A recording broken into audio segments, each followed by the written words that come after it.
Selam dostlarım. Kurem, demli tomaklar indi ekran koşuna jıyılgan. Olaysa eydegіз ızaq silep тұрмыша Amerika печеньесін pişirik. Әлігі Amerika печеньелары рецепті ойлап табылғаннан берлі 500 yılға yakın вақыт ұсса да бір де өзгермеген.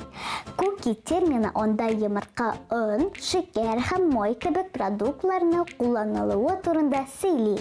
Исемлектәгеләрнең берсе генә булмаса да печеньены печенье дип атап булмый. Безгә кирәк булачак 100 грамм сыер мае, 180 грамм шекер кымы, 1 йомырка, 200 грамм ун, 1 шеметем тоз, ярты бол кашыгы чәй содасы, 70 грамм кара шоколад.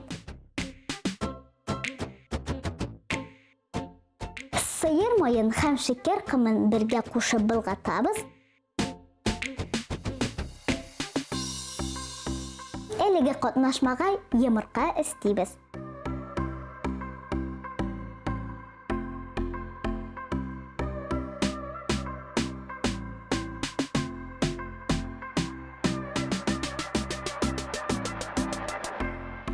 Ун, туз һәм чәй содасы кушабыз да, былгатабыз, шоколадны да истәргә онытмыйбыз.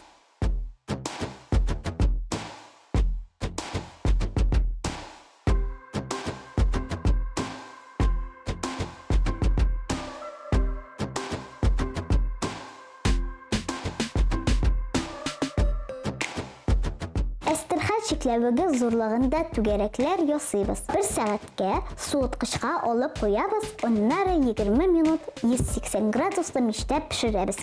Бу печеньены ылылар да, балалар да бик ярата, тәмле булсын.